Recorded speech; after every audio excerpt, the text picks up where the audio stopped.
Bienvenue à vous à Sahri Academy.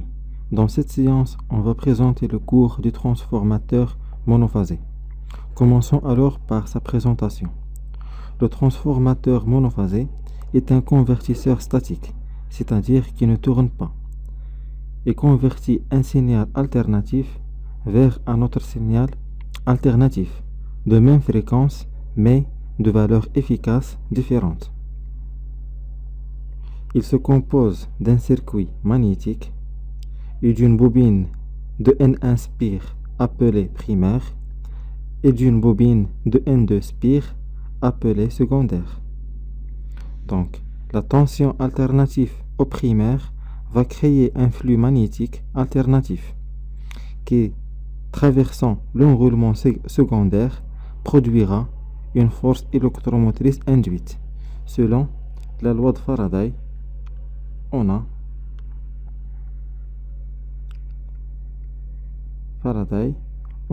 la force électromotrice est égale à moins n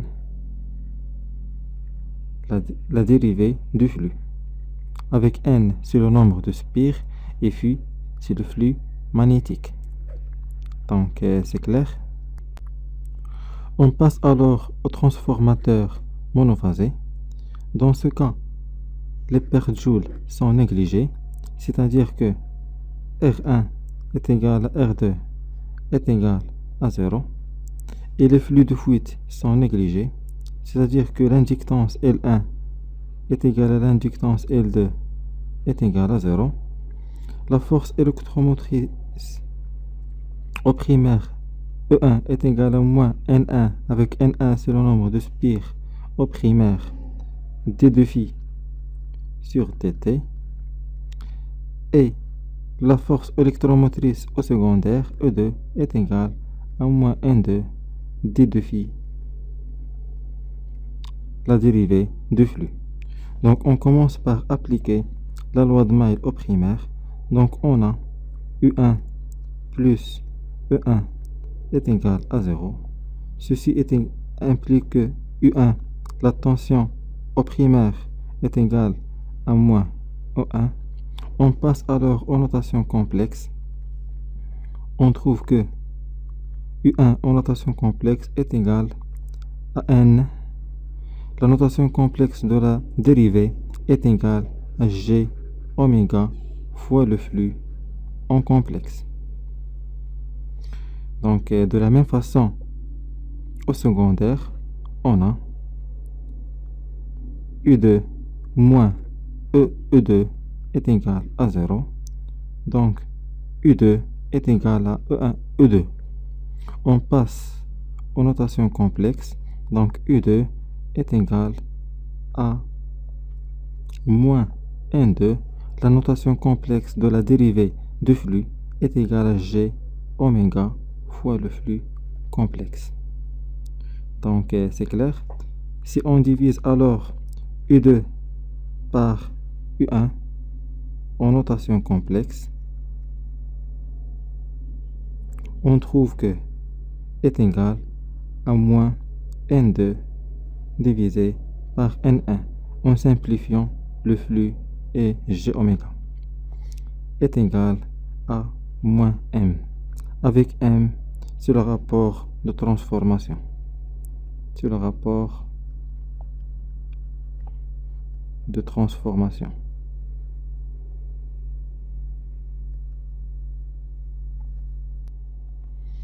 Donc, on distingue trois cas pour le rapport de transformation.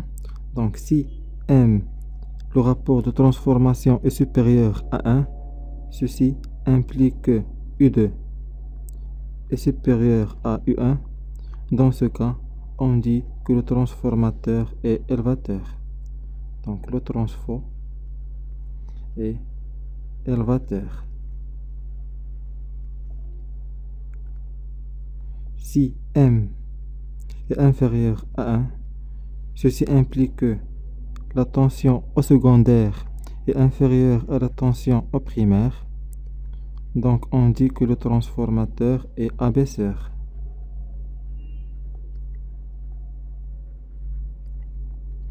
Et si M est égal à 1, ceci implique que U2 est égal à U1.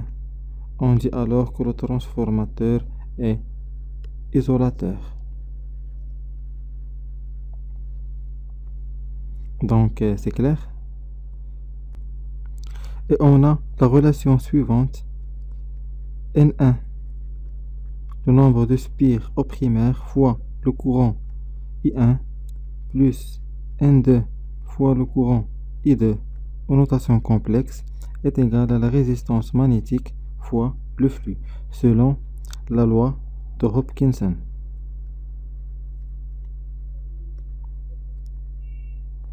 Et on a le transformateur est parfait, donc la résistance magnétique est nulle.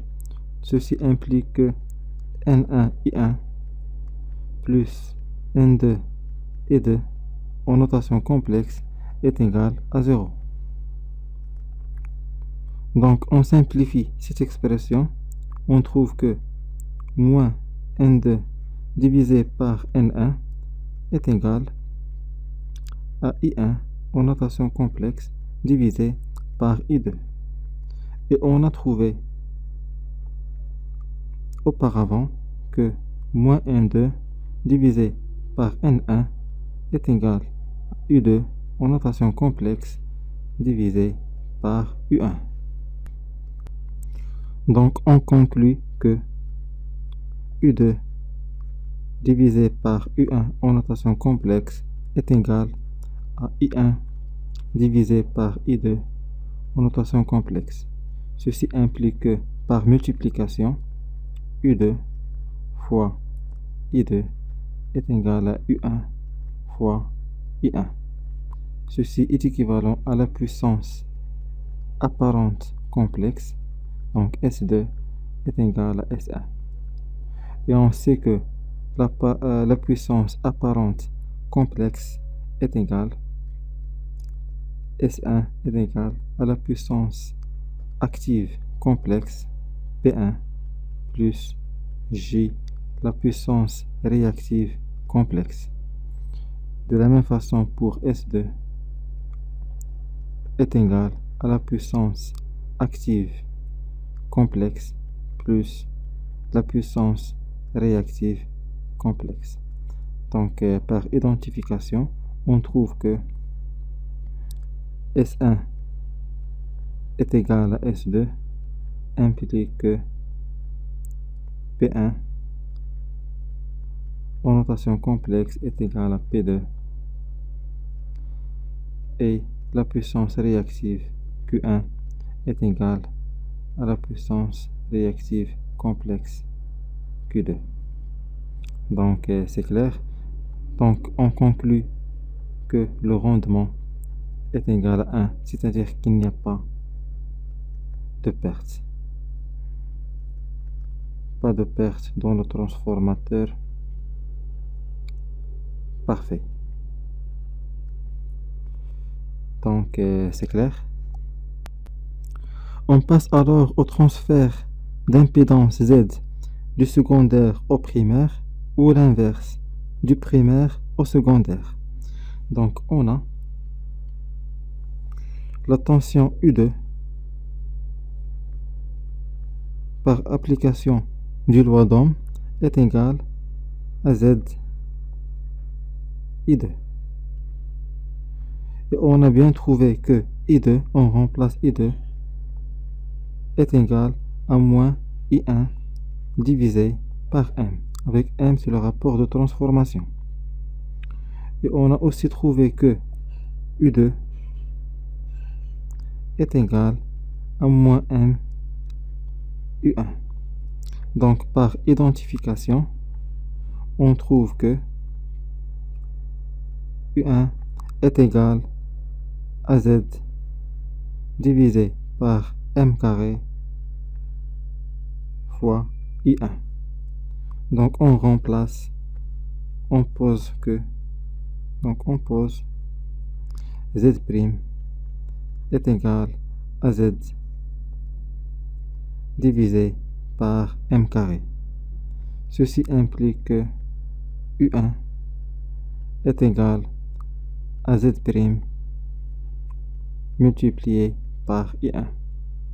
Donc, pour ramener l'impédance du secondaire vers le primaire, on multiplie l'impédance fois 1 sur m carré. Et de la même façon, pour ramener l'impédance du primaire vers le secondaire, on multiplie par m carré. Donc c'est clair. Notre séance touche à sa fin. Dans la séance prochaine, on va voir le cours du transformateur réel. Donc merci pour votre attention et à la séance prochaine.